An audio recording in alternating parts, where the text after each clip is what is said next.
China and Russia conducted a 6-day military exercise last week. The exercise simulated attacks on both countries from ballistic and cruise missiles. They did not identify which country was the simulated aggressor in the exercise, but it's not hard to figure out that it was the United States. While this was going on, the Trump administration published its national security strategy. The document is 68 pages long, but one line in particular from the second page has been quoted endlessly in the media. China and Russia challenge American power, influence, and interests. These two developments raise the same question: is a China Russian alliance emerging?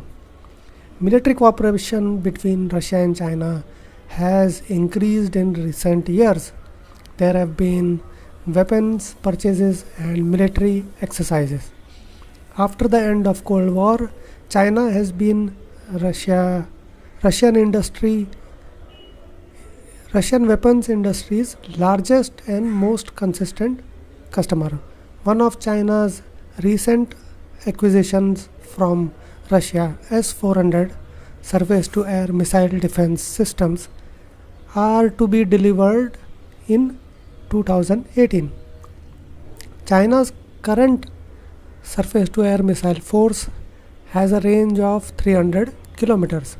Now it will become 400 kilometers, which will put all of Taiwan within range of these Chinese SAMs and will extend China's range in East and South China Seas. China and Russia have increased the frequency of joint military exercises. The same can be said for Russian-Chinese naval drills held in the Sea of Japan. China and Russia want observers to think that this is a Russian-Chinese alliance. Take the recent anti-missile exercise. Russia's ambassador to China made a point of telling Russian reporters that the exercise was an example of vigorously developing military cooperation. The subsequent article based on this was picked up and posted on the only official English language military news website of China's People's Liberation Army. It is an article that frankly is difficult to take seriously. After the early headline grabbing quotes, the story lists the areas where China and Russia are increasing cooperation.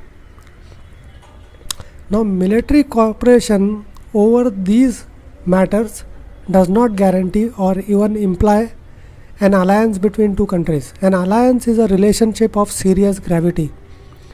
When two countries come into an alliance, it means their interests are aligned. That means they will put aside any points of contention because there is a larger shared interest that is of very great importance. There also has to be trust. The products of an alliance are duty and obligation. Alliances are not entered into lightly, nor are they broken easily.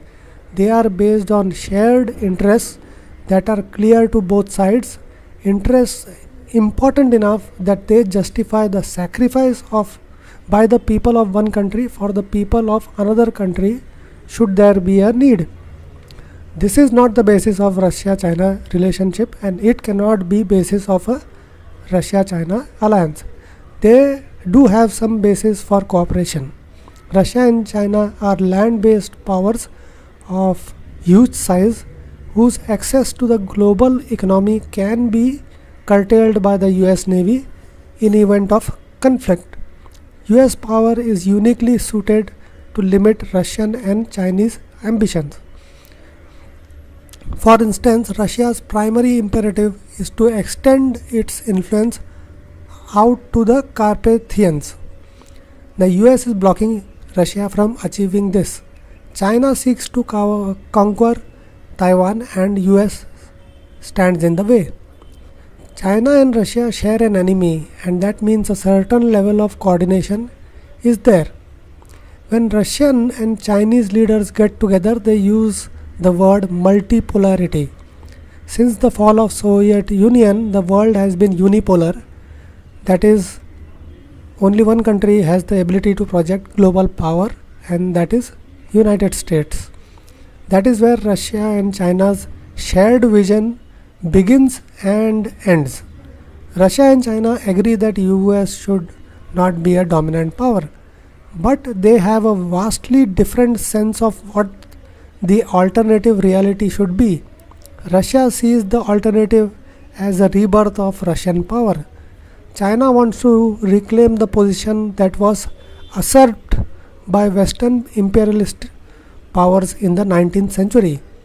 Their issue is that they themselves are not the ones calling the shots. The two sides use the word multipolar to paper over this difference. From Beijing's perspective, Russia was one of the Western imperialist powers that took advantage of China. Russia views Central Asia as part of its sphere of influence. China views Central Asia as crucial to its plans to develop its own interior and to find alternate routes to Europe. From Russia's perspective, China is a Pacific facing power whose fundamental interests lie outside of Russian interests. Russia has always seen China as lacking a basic sense of strategy, and Moscow believes that this lack of strategy, along with China's internal inconsistencies, limits China's effectiveness outside its main wealth centers on the coast. From China's perspective, Russia is a part of a bygone world order that it seeks to rearrange to its own benefit. Russia and China don't trust each other because they have divergent interests. They work hard to keep this mutual distrust out of public view.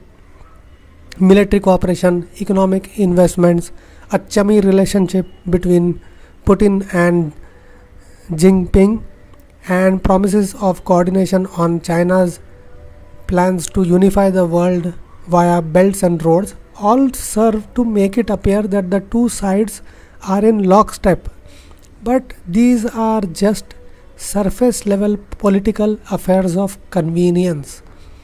Russia and China challenge US power, security, and interests, but they do so for vastly different goals. Each country has its own goal and works on its own timeline. More likely, one of the two would opportunistically take advantage of an existing crisis to further its regional claims. This will be the undoing of their alliance of convenience.